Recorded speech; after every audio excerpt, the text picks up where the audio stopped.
of unknowns going into this offseason now. I'm going to have to take some time away for sure and clear my head and just kind of see what's going on with everything. But it's pretty tough right now, especially thinking about the guys that may or may not be here next year. There's always change. That's the only constant in this business.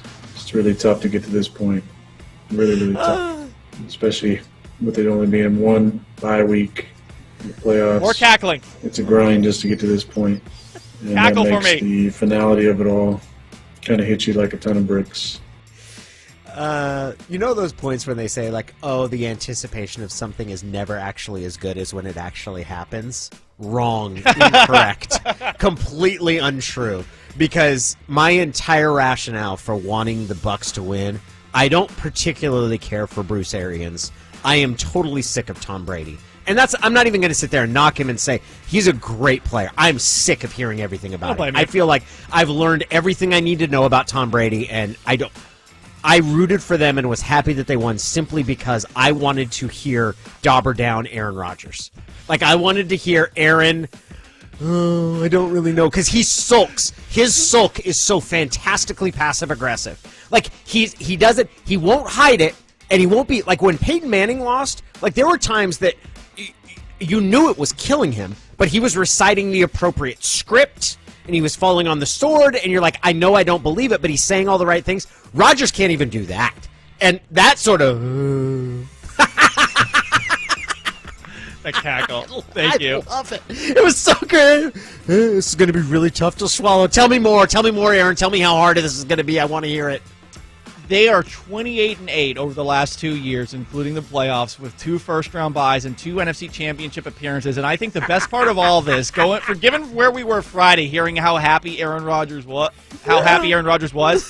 is that now you take a look at the supposed disconnect between Russell Wilson and Pete Carroll. You can put your feet up on the table, even with the Seahawks exiting in the first round, because that relationship is a lot healthier than the one that Rodgers would have with any head coach. He's been 13-3 both of those years with LaFleur. Mm-hmm. Like, that's it, and that's how it sounds. He's been 13-3, and they've gotten to the conference championship game both times. Yep. And that's how he sounds. Like, imagine if... I totally think it's possible he's going to demand a trade. And maybe the Packers will have to give it to him because they've got Jordan Love on there. That cracks me up.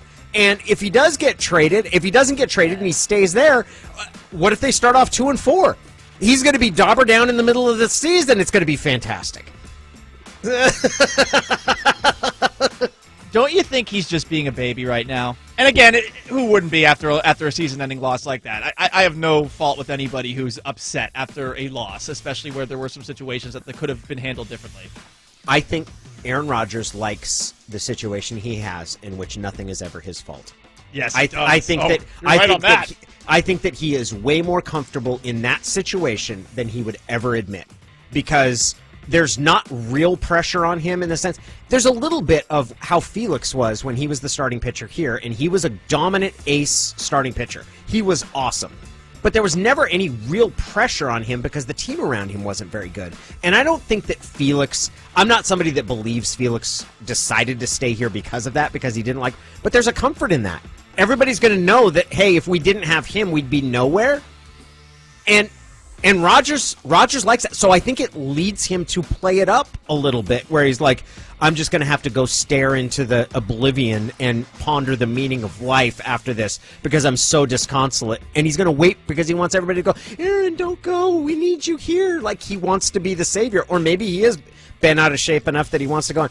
Anyway, any of the no matter what he does, I'm going to enjoy the hell out of it. That was awesome. I loved it. And I loved hearing the fact that he had the bank robber handkerchief, like, tied around his, like, some sort of almost... That just completed the look for me. Just listening to him whine, it was great.